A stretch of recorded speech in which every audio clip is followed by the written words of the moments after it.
สมมติว่าเนาะทางสาวมีนาเป็นนี้เป็นยังไงทางผู้หลักผู้ใหญ่เป็นได้ซอยเรือเนาะดินได้ซอยเรือได้ดินในต้นหญ้าอยู่ได้เฮือนเป็นของตัวเองมาทันตาเนาะแต่ทางผัวสิกลับมาแล้วก็กลับไปหาผัวคือเก่าไปทำเป็นซีเป็นทักเตือนน้องหลายคนเนาะบางแห่งจะว่าซีพี่น้องเลยทั้งผู้หลักผู้ใหญ่พร้อมเนาะเป็นได้กล่าวเตือนและ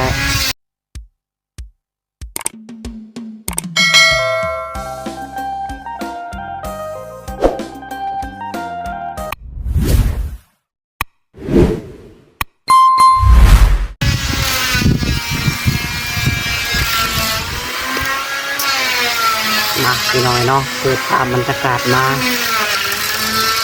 อยู่ที่วัดว่าห้ามที่เก้าพี่น้องเลยเนาะและก็เมื่อนี้พี่น้องเลยทางน้องหลาคือได้ไปที่เข้าไปท่ายเนาะท่ายสาวมีนาอีกคือเก่าพี่น้องเลยบัวเป็นฟิวเพื่อนโบอยู่เนาะทางน้องหลาเลยมานั่งเปิดคลิปอยู่ในวัดนี่แหละพี่น้องเลยท่ายเบิ่งจะเป็นกุไม้เล็กน้อยแล้วก็ต่ออยู่เพื่อนเลยเนาะเอาเป็นคลิปรูดเดียวพี่น้องเลยก็คือทางน้องหลาก็ได้พี่น้องเลยเนาะสายตาวันคนมาได้นอนแน่พี่น้องเลยเนาะเพราะว่าเมื่อคืนนี่ได้ไปเฝ้าทางทางลูกกระเบาเพิ่นพี่น้องอยู่ทางห้องหมอร้อยเก้าห้องหมอเมืองห้องหมอกุคนบอกหรือว่าแม่ห้องหมอร้อยเก้าพี่น้องเลยทางซีโน่พุ่นแหละเนาะเข้าทางลูกกระเบาเพิ่นไปทางนั้นได้ลูกนะพี่น้องเลยเนาะทางน้องเพิ่นคลอดลูกพี่น้องเลยเป็นลูกของลูกนาบ่าวเนาะน้องหลาเลยได้ไปลง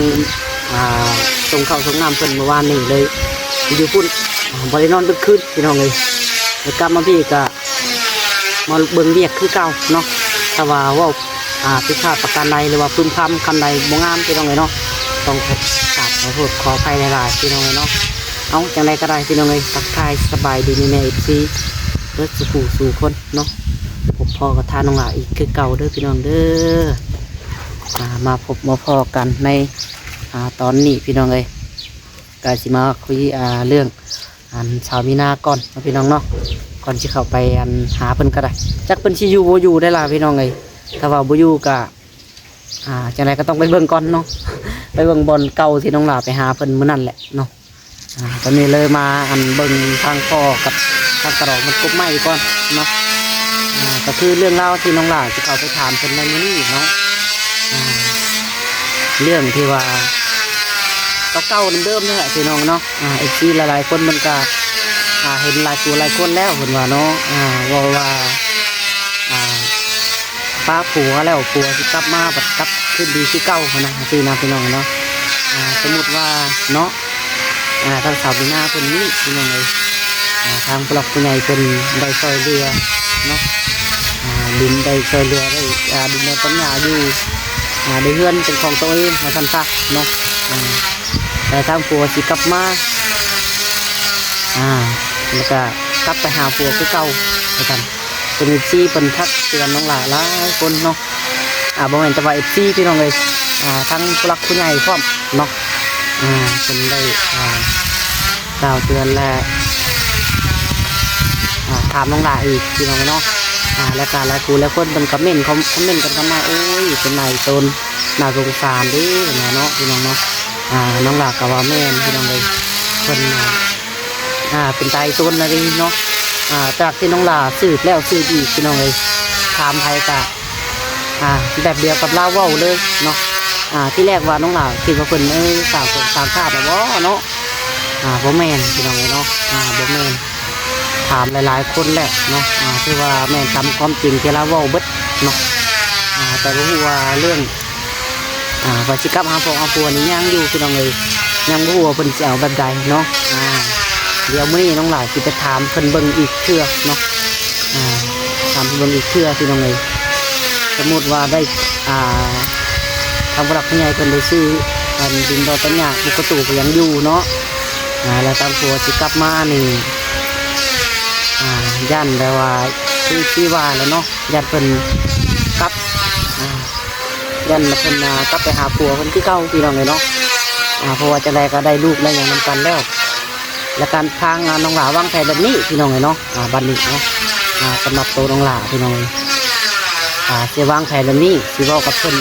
คักแน่เนาะให้เพิ่นแบบถึงกับสัญญาพี่น้องเลยเนาะดีถามเพิ่นอีกเทื่อให้เพิ่นเว้าน้องหลาสิถามเพิ่นว่าจะได้พี่น้องเนาะคิดบอกสิแท้เนาะคนบ่ได้นอนโอ้ยคิดได้ก็คือน้องหลาสิถามเพิ่นแบบนี้ว่าพี่น้องนี่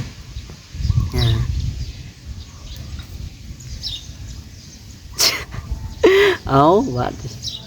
คิดก่อนพี่น้องอ๋อเนาะก็คือน้องหลาสิถามว่าให้เพิ่นนี่สมมุติมีทางผู้หลักผู้ใหญ่เพิ่นเนาะได้ช่วยเหลือได้ครบทุกอย่างเนาะแล้วก็ถ้าผัวเพิ่นกลับมาเนาะพี่น้องถ้าผัวเพิ่นกลับมาแล้วก็ถ้าน้องหลานสิเว้ากับเพิ่นว่าถ้าผัวเพิ่นกลับมาถ้าเพิ่นกลับไปหาผัวหรือถ้ามีทางผู้หลักผู้ใหญ่เพิ่นได้ช่วยเหลือเขามาจังซี่นะแต่ก็ทางน้องหลานชีวิตเอาพี่น้องเลยเอาแบบนี้เนาะจังว่าคือเนาะเฮาทานให้เพิ่นถ้าเพิ่นเฮ็ดตามบ่ได้คำสัญญานะพี่น้องเนาะใกล้สิยึดคืนลองเว้าลองขู่ละเบิ่งพี่น้องเลยเนาะสมมุติว่ามีคนซอยพี่น้องเลยทางน้องหลาก็จังได๋เนาะก็ไปเป็นไตต้นอะไรพี่น้องเลยก็บ่ได้อีต้นไม่ได้พี่น้องเนาะอีต้นเด็กน้อยเนาะเด็กน้อยพี่น้องเลยคิดจะว่าเนาะบ่มีข้าวกินพี่น้องเลยถ้าน้ำจำปาจักกินอยู่ไสหนึ่งกินอยู่ไสเนาะก็คือทางแม่ก็โคตรตั้งโคพี่น้องเลยเนาะจะไปอยู่เป็นเพื่อนนี่เกินไปว่าเนาะถ้าว่าคนอันยันเราว่าขอโทษนั่นพี่น้องถ้าว่าเป็นพ่อแม่น้องหลาเห็ดไปเนี่ยโอ้พี่น้องว่าจะกำชีว่าเลยถ้าน้องหลาดีให้ได้พี่น้องเลยเนาะเอาไปดูดิว่าพัดจริงพี่น้องเลยแต่ว่าทางเอื้อยคนนี้ก็คือว่าใจแข็งเบิ่งเล่าพี่น้องเลยใจแข็งเข้มแข็งอะไรทางเอื้อยเพิ่นเนาะเข้มแข็งอะไรแต่ว่ามันคือใจเพิ่นพี่น้องเลยเนาะแต่ว่าเป็นคนเข้มแข็งขนาดเลยเนาะที่แรกว่าน้องหลาที่ตามเบิ่งมันแม่นอยู่บ่เนาะว่าพ่อแม่เฮ็ดกับเฮาตรงเที่ยงนี้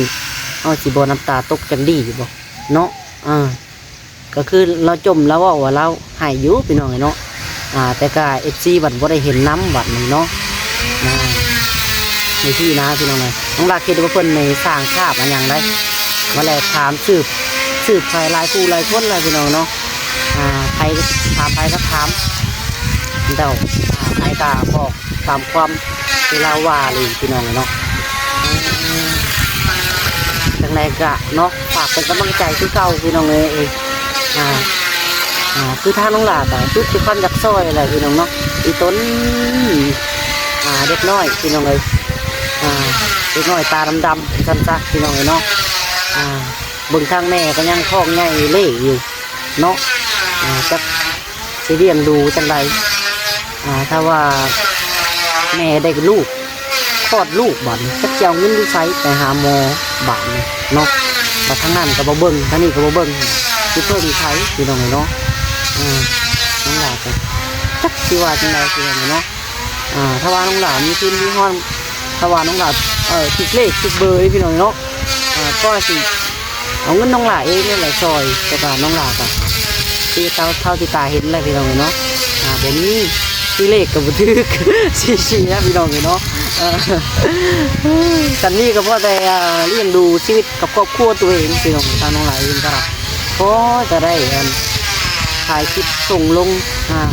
ปู่ที่ว่าเพิ่นหั่งเพิ่นมีเนาะปู่ที่เพิ่นใจบุญมีเมตตาพี่น้องเนาะน้องหลาก็ถ่ายลงไปเพื่อมีทางผู้หลักผู้ใหญ่ใจบุญเนาะมองเห็นพี่น้องเลยแล้วก็มองเห็นเด็กน้อยท่านซะน้อยตาดำๆพี่น้องเลยบ่ได้ยังน้อยแต่ได้เข่าได้น้ำแล้วก็ได้กระตูบบอลให้เราอยู่ที่ดินหรืออยู่ไม่พี่น้องบ่ได้เงินง่ายก็ได้กระตูบก็ยังดีเนาะสำหรับน้องหลาว่าพี่น้องเพราะว่าบ่ได้อะไรเราก็ได้ดินน้อยก็ได้พี่น้องกระจอกนึงพอได้ปุ๊กกระตูบนะพี่น้องเนาะ ปกติพอยเราอยู่ออกจากเพื่อนทั้งนั้นซะแล้วกันครับเนาะออกจากเพื่อนแม่เราเนาะฟังเบิ่งแล้วว่านี่เบิ่งแม่ก็สิบ่หักบ่แพงลูกบ่ดีหรอกเนาะ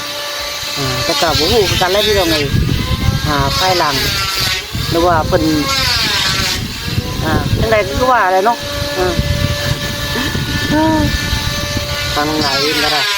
จักสิบรรยายคำใดแล้วพี่น้องเอ้ยไปวันนี้เนาะเดี๋ยวไปเบิ่งน้ำกันพี่น้องเอ้ยถ่ายแล้วหลอกแรกๆไปนี่ก็เดี๋ยวสิไปหาเพิ่นเนาะถ้าว่าน้องเราว่าผิดพลาดประการใดต้องขอโทษขออภัยหลายๆด้วยพี่น้องเด้อก็คือแบบ ตอนนี้ก็อยากง่วงแน่พี่น้องเอ้ยอยากเหงานอนอยู่ก็คือบืนมานี่ก็ได้ว่าจะถ่ายคลิปถ่ายยังแล้วก็จะได้มือหาพักผ่อนก่อนเนาะไม่ได้นอนเลยพี่น้องเอ้ยแต่คืนนี่แหละจะแจ้งมาสั่นนอนบ่รับเด้ออยู่ห้องหมอจักวิสังนิยาพี่น้องเอ้ยเนาะพอห่มก็บ่ได้ถือตาน้องหล่าก็ได้ได้นั่งก็แจ้งเลยไปเดี๋ยวไปเบิ่งทั้งนี่กบไม้ก่อนพี่น้องเลยถ่ายรอบเล็กน้อยแล้วก็ไปหารอเบิ่งสาวมีนาเพิ่นเนาะเด้อพี่น้องเนาะทางกระรองก็กำลังแอนอยู่พี่น้องเลยเราไม่อยู่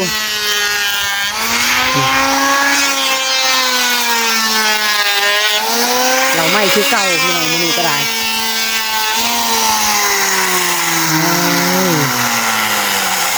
เป็นจังได๋บั่นเสียบกบเพี้ยนบ่โอ้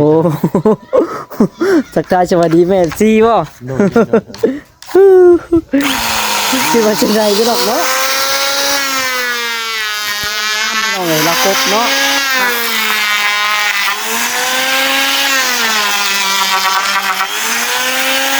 คือไรกบไม้ไว้พี่น้องเอ้ยเนาะนี่แหละคือเป็นกบเมื่อวานนี่ก็ได้พี่น้องเอ้ยตรงนี้แล้วก็ไม่ข่าวนี่น้ำเนาะนี่เด้โอ้ยจะได้เก็บขึ้นก็ไม่ได้ง่ายพี่น้องเลยจะได้กบจนเบิดพุ่นแหละจะได้เก็บขึ้นแล้วก็ได้ตอกแต่พัดลมแล้วก็ชิมุ้งบอกไปชิมุ้งหลังหน่อยก่อนนะพี่น้องเลยจักสิพอบ่พอสิแพ็กก็ได้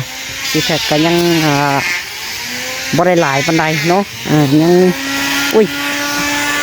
คันซื้อมากก็จักสิหลายเติบเจอพี่น้องเลยคันสิบอกสิแพ็กมุ้งก็ได้เนาะถ้าจากเดียวนั่นแหละพอโตไปตั้งบุญก่อนพี่น้องเลยไปตามหาสาวมีนาเป็นก่อนเนาะไปจักสิพ่อบ่พ่อกันบ่พ่อก็กลับมาวนไทยอยู่นี่คือเก่าพี่น้องเลย